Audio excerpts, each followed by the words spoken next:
Now, in the past few years, I'm sure every leader organization has noticed that there has been a higher focus on improving organizational culture, redefining the employee experience, and leading with positive impact. And one of the strategies used to help organizations implement transformational initiatives is to craft a solid people strategy. For leaders who know that they should have a people strategy, but don't know where to start, well, I have a few things that can help. So the first thing I would say is to break it down into sections and work on one aspect of the journey at a time.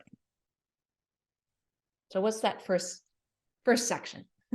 The first section is start by creating a targeted talent acquisition strategy. So why would you want to create a targeted talent acquisition strategy? Well, to make sure that you're attracting the candidates who are most likely to be successful within your organization. Not everyone, like a quote unquote right talent, is not the right person for everyone. So not everyone has the same needs. Not every organization will be looking for the same personality type. And even if you have a personality type, is that even what you need? Like, do you need a different personality type on your team to help complement or to help balance things out? So you really have to start there.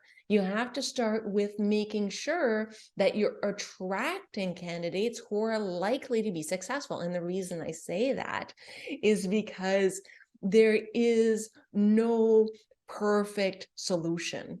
You can't just say, well, this is the right candidate. It's, are they likely, most likely, less likely to be successful?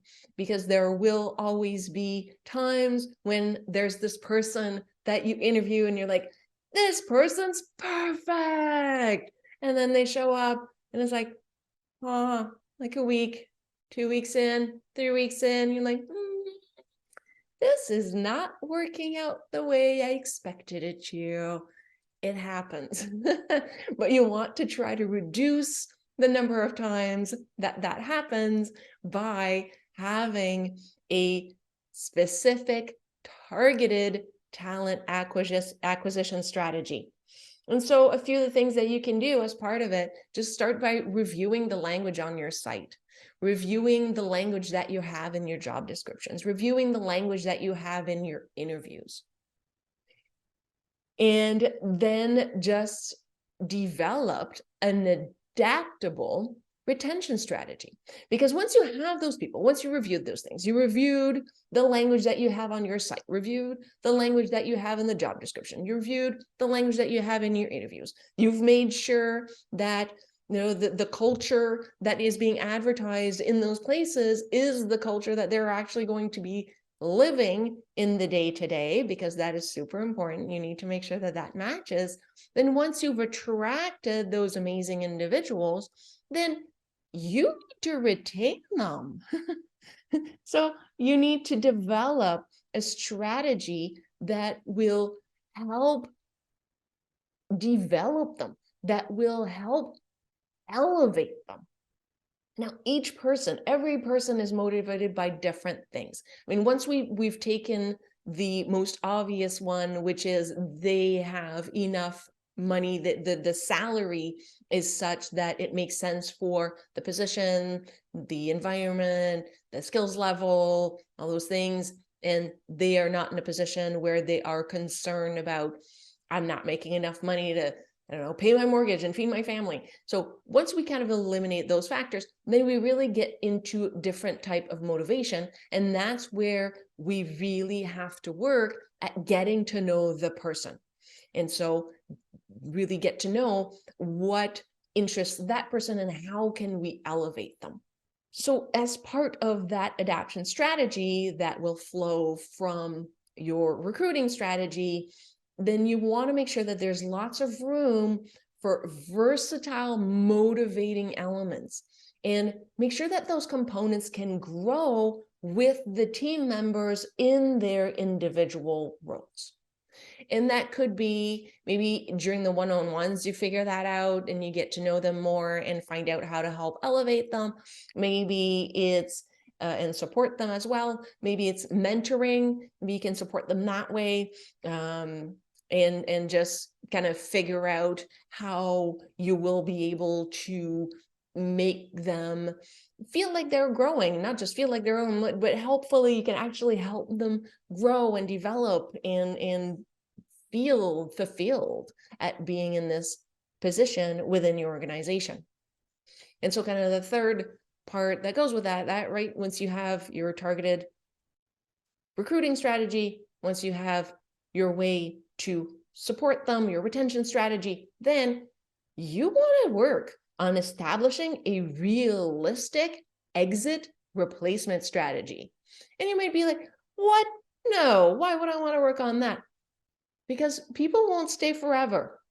And if, as a business owner, the only thing you tried is I'm going to grow you, I've invested in you, so you must stay here. That's not going to work. So we have to be realistic that at some point, team members will leave. And so if you have a realistic exit replacement strategy, then when it happens, because it's not if, it's when it happens, you'll be better prepared. And so maybe you will have things in place that will allow that to be less negatively impactful on your organization. And so what could be included in there? Well, make sure that you know what transitions could look like. What would happen when somebody leaves? What could that transition look like? Have a plan in that. Have some strategy, have some ideas. Also, how is knowledge going to be transferred? Is there a way that you could implement something now in your operations that would help knowledge be more easily transferred when we get to that aspect, that time when that person leaves? And so if you already have that, then maybe that would be easier when that time comes. And as part of that strategy, think about, could the onboarding, offboarding be done more efficiently? And I put the onboarding in there because really it's a cycle, right? And so you've got a person leaving, well, you have somebody else coming on. And so it's really that circle, and you want to pair your offboarding with your onboarding to make sure it's done as efficiently as possible. And as you're going through the cycle, as you're going through revising like each step, try to obtain feedback. Because once you obtain feedback, that's how you're going to improve. And also, of course, this is your people strategy, right? You want to all focus on the people and making sure that you're retaining them as long as reasonably possible, and pair that with your HR strategy. Just a quick note on that. For me, people strategy is more focused on individuals, attracting, retaining, and then the whole offboarding, whereas HR strategy to me is more administrative, compliance, that kind of thing. So I distinguish it that way. Everybody has their own way of distinguishing it. But for me, that's it. For HR, it's more about compliance. It's more about regulation. It's more about administration. It's more about rules and regulations, about potentially collective agreements and that kind of thing. Whereas my people strategy is really about the individuals, and how do we attract those individuals? How do we develop, encourage, support these individuals? And then how do we plan for that replacement? So quick note on that. So as you're going through this exercise, a review of reviewing your people strategy, just get as much feedback as you can, see what works, see what doesn't, try things. Because if you don't try things, you're not going to improve as quickly as if you just stay safe and don't try new things. And it's that whole, hey, fail, see what happens. So try that.